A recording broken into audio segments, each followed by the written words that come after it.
안녕하세요. 경우 없는 시어머니와 효자병 걸린 남편한테 질려서 이혼하게 된 이야기를 해드릴게요. 저와 남편은 사내 커플로 만났습니다. 남편과는 처음부터 결혼을 염두에 두고 만난 것은 아니었어요. 하지만 남편이 이직을 앞두고서는 저에게 청혼을 해오더라고요. 어차피 할 결혼인데 직장을 옮기기 전에 해야 축의금을 많이 받지 않겠냐면서요. 지금 생각해보면 황당한 말이었지만 그때는 꽤 그럴듯하게 들렸습니다. 그렇게 남편과 부부의 연을 맺게 되었네요. 친정에서는 외동딸 시집 간다고 집이라도 해주고 싶다고 하셨지만 남편은 저희 힘으로 열심히 살아보고 싶다며 저희 친정아버지께 마음만 감사히 받겠다고 했습니다. 그렇게 저희는 각자가 모은 돈을 모아 방 2개의 전셋집을 구했고 그곳에서 신혼살림을 시작했습니다. 신혼의 팩이라고 해야 할지 잘 살 수 있을 줄 알았고 행복할 거라 믿었습니다. 그러나 결혼 생활이라는 게 생각만큼 즐겁고 행복하기만 한 건 아니더라고요. 특히 2년 정도의 신혼생활을 즐기고 아기를 가지려던 원래의 계획과는 달리 2달 만에 아기 천사가 저희를 찾아와 주었고 그로 인해 저는 죽는 게 낫겠다 싶을 정도로 힘든 입덧에 시달리게 되었습니다. 얼마나 심했는지 음식은커녕 물을 삼키기도 힘들었고 하루는 길에서 쓰러질 뻔한 걸 가로수를 잡고 간신히 버텨내기도 했습니다. 솔직히 그때는 임신한 사실이 하나도 기쁘지 않고 힘들고 우울해서 죽을 것 같았습니다. 최대한 버틸 수 있을 때까지 버티다가 출산휴가를 쓰려고 했는데 그럴 상황이 못 돼서 결국 퇴사를 해야만 했어요. 그런 와중에 시아버지의 생신이 돌아왔습니다. 시아버지의 생신은 주말이었는데 시어머니께서 월요일 아침에 전화를 걸어오셨어요. 아직까지도 가슴에 맺힌 일이라 요일까지 생생히 기억이 납니다. 시어머니께서는 제 상태가 어떤지도 묻지 않으시고 시아버지께서 며느리 보고 처음 맞는 생신이라 기대가 크시다고 하셨습니다. 며느리 솜씨 좀 보고 싶다고 하시면서 시아버지가 좋아하시는 음식들을 불러주시더라고요. 제가 입덧 때문에 못할 것 같다고 했지만 왜 해보지도 않고 못한다고 그러냐면서 정성이 중요한 거 아니겠냐고 거의 다그치듯 말씀하시더군요. 결국 당일날 힘겹게 준비한 갈비랑 잡채를 들고 시댁으로 향했습니다. 남편은 말로는 미안하다 하면서도 뭐가 그렇게 좋은지 희희낙낙이더군요. 누가 웃는 얼굴에 침 못 뱉는다고 했나요? 정말 뱉고 싶던데요. 아무튼 시댁에 도착하니 집안에선 이미 음식 냄새가 흘러나오고 있었고 다시 속이 안 좋아졌습니다. 게다가 결혼식 때 잠깐 뵀던 시고모님도 와 계셨습니다. 저를 보자마자 얼마나 힘들길래 안색이 이러냐며 뭐하러 왔냐고 그러시더군요. 남편에게 듣기론 시고모님 성격이 보통이 아니라고 했는데 그런 분이 보기에도 제가 엄청 안쓰러웠나 봐요. 시고모님은 시어머니께 딸이었어도 음식 해오라고 했겠냐며 제가 하고 싶었던 말을 대신 해주셨어요. 그 말을 듣는데 저도 모르게 하마터면 울 뻔했어요. 이윽고 식사가 시작되어 제가 준비해간 음식을 꺼냈습니다. 솔직히 맛이 있을 거라는 기대는 없었어요. 간은커녕 냄새 맡는 것도 역했던 상황이라서 정말 오로지 빨리 끝내고 쉬고 싶다는 심정으로 만들었거든요. 그래도 다행히 시고모님께서는 이 정도면 충분하다면서 고생했다고 한마디 해주시더군요. 그런데 시아버지와 시어머니는 생각보다 음식 솜씨가 없다면서 친정어머니가 하나도 안 가르치고 시집을 보낸 거냐고 물으시더군요. 시부모님의 반응에 마음이 많이 상했기도 했고 금방이라도 토할 것 같이 입덧도 심해져 남편에게 집에 가고 싶다고 했습니다. 하지만 남편은 어떻게 시아버지 생신인데 아들 며느리가 자리를 비우냐며 저더러 좀만 참으라고 했습니다. 저는 너무 화가 나서 전화로 택시를 불렀는데 시어머니께서 뭐하는 짓이냐고 화를 내시더군요. 그나마 시고모님께서 시어머니께 임신한 며느리한테 스트레스 좀 작작 주라며 당신이 태워다 주신다며 절 집에다 데려다 주셨어요. 그 이후로 한동안 시어머니와 관계가 좋지 못했습니다. 시어머니는 시고모님과 늘 사이가 좋지 않으셨다는데 그 와중에 시고모님이 제 편을 들어주셨으니 얼마나 기분이 상하셨을지 이해는 됐지만 저도 시어머니에 대해 서운한 마음이 컸기 때문에 어떻게 다가가야 할지 알 수가 없었습니다. 그런 와중에 저는 아들을 출산했습니다. 그리고 아이가 태어나고 얼마 지나지 않아서 시아버지께서 간암으로 돌아가셨습니다. 간암이라는 사실을 알았을 땐 이미 손도 쓰지 못할 만큼 늦어서 그대로 2달이라는 시한부를 판정받으실 만큼 안 좋아져 계셨을 때였어요. 평소에 술, 담배를 좋아하시던 분이었지만 그래도 정정하셨는데 그렇게 갑자기 떠나시다니 암이라는 게 정말 무섭다는 생각이 들었어요. 시아버지가 돌아가시고 한 3달쯤 지났을 무렵부터 시어머니는 틈만 나면 저와 남편에게 전화를 걸어서는 심심하시다, 외로우시다 하시며 저희와 같이 살고 싶다고 말씀을 하셨습니다. 같이 살면서 손주도 당신이 봐주시겠다면서요. 하지만 집에서 전적으로 육아와 살림을 하는 저에게 시어머니의 그런 제안은 딱히 솔깃하지 않았습니다. 저는 남편에게 시어머니가 우리 아들을 봐주실 필요가 없다며 몇 번이고 싫다는 의사를 밝혔지만 효자병에 걸린 남편은 자기 엄마 불쌍하다며 하루에도 몇 번씩 땅이 꺼질 만큼 제 앞에서 한숨을 내쉬곤 했습니다. 그러다 하루는 제가 계단에서 미끄러지는 사고를 당하고 말았습니다. 아들이 잠든 사이를 틈타서 1층에 쓰레기를 버리려고 내려가다 발생한 일이었어요.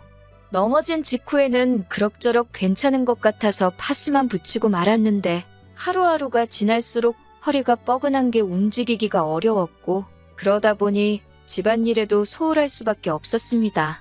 그러다 시어머니가 저희 집에 손잡으신다고 오셨는데 집안꼴이 이게 뭐냐며 살림이며 이것저것 도와주셨어요. 그게 화근이었습니다. 제 허리가 낫는 동안만이라도 같이 지내주신다며 시어머니는 반강제로 당신 짐을 저희 아들 방에다가 밀어 넣으셨습니다. 당시 저는 몸이 너무 힘들었기 때문에 싫으면서도 싫다는 소리를 할 수가 없었어요. 지금 생각해보면 어떻게든 그래도 제가 버티던지 차라리 도우미 이모님이라도 불렀어야 했는데 그땐 제가 직장을 다니지 않고 있었으니 그것도 여의치 않은 상황이었어요. 친정이라도 가까웠다면 좋았겠지만 친정 부모님께서는 제가 결혼하고 나서 귀농을 하신다고 2분 다 지방으로 내려가 계신 상황이었고요. 하지만 시어머니가 저희 집에 짐을 풀은 지 1달 정도 지나갔을 무렵에 손자를 봐주기 위해 오셨다는 시어머니의 말씀은 어디로 가고 시어머니는 손자 때문에 당신이 하루 종일 발이 묶여서 아무데도 못 가신다며 아주 지겨워 죽겠다고 남편에게 불평불만을 늘어놓으셨습니다. 자기가 나이가 몇인데 애나 보고 며느리 살림이나 도와줘야 하냐면서요. 남편은 도대체 자기가 없는 동안 저는 집에서 뭘 하는 거냐며 마치 제가 시어머니를 부려먹기라도 한다는 듯이 말을 했습니다. 어이가 없고 억울해서 그러면 다시 원래 사시던 곳으로 가시면 안 되냐고 했습니다. 그러자 남편이 시어머니가 서운한 소리 좀 했다고 우리가 도와달라 먼저 불렀는데 쫓아내는 경우가 어디 있냐며 저더러 독하다고 그러더군요. 우리가 도와달라고 먼저 불렀다는 게 무슨 말이냐 했더니 남편이 아차 싶은 표정을 짓고 말을 흐리더라고요. 분위기를 보아하니 제가 허리 다친 걸 핑계로 시어머니를 집으로 부른 게 남편이었다는 걸 눈치채게 되었습니다.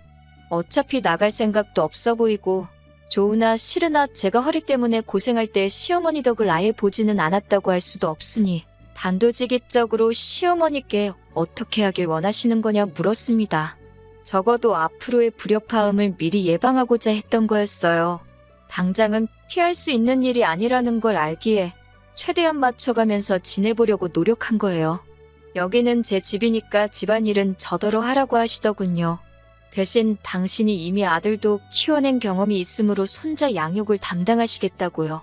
그러면서 덧붙이시기를 요즘에는 시어머니들이 손잡아주고 한 300만 원씩은 받는다는데 당신은 100만 원만 주면 된다고 하셨습니다. 처음부터 끝까지 황당하고 어이없는 이야기의 연속이라서 뭐라 할 말이 없더군요.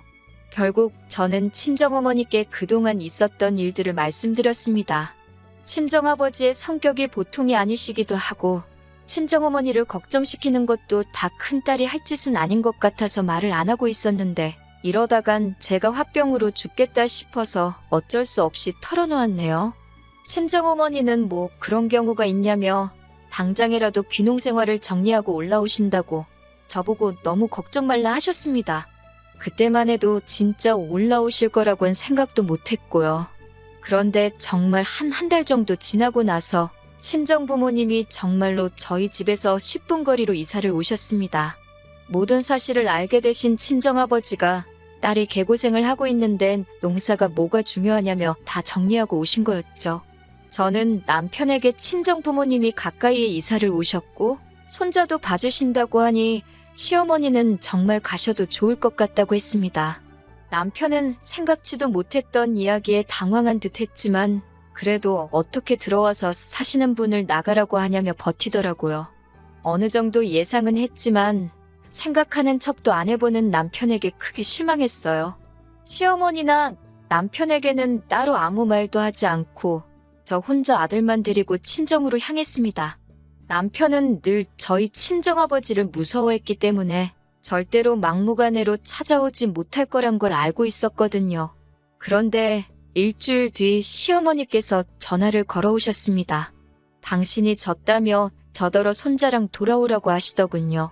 당신은 전에 살던 집으로 돌아가신다면서요. 며느리 없이 다 큰아들 삼시세끼 밥 챙겨 먹이고 하는 게 보통 일이 아니셨나 봅니다.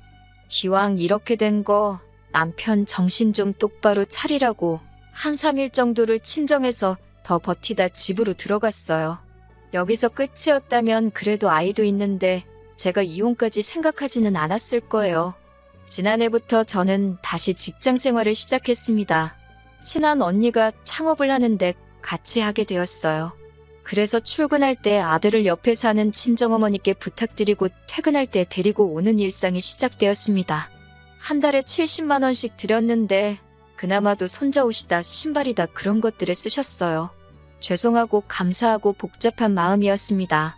그런 와중에 시어머니께서 친구분들하고 서울에 오신다면서 저희 집에 애를 보러 오시겠다는 거예요. 친정어머니께서 애를 보고 계셔서 그건 힘들겠다고 하니까 그럼 저희 어머니 번호를 달라고 하시더군요. 저는 그때만 해도 저희 어머니랑 통화를 해서 무슨 방법이라도 찾아보시려나 싶어서 일단 연락처를 드렸습니다. 제가 직장에 있었기 때문에 바쁘기도 했고요. 그런데 시어머니께서 저희 친정어머니께 말씀하시기를 자기가 서울 올라오는 날에는 저희 집에 오셔서 손자를 보라고 하셨답니다. 그러면 당신이 친구분들하고 와서 손자 자랑 좀 하신다고요. 시어머니가 손자 보고 싶으신 마음이야 이해를 하겠지만 그렇다고 어떻게 사돈한테 오라가라를 할 수가 있는 건지 도대체 이해가 안 되더군요. 게다가 저희 어머니가 시어머니보다 나이도 3살 많으시거든요. 기분도 나쁘고 화가 나서 남편에게 이게 무슨 경우냐고 따졌습니다. 그러자 남편은 저희 친정어머니가 좀만 이해해 주시면 어려울 일도 아닌데 뭘 그러냐며.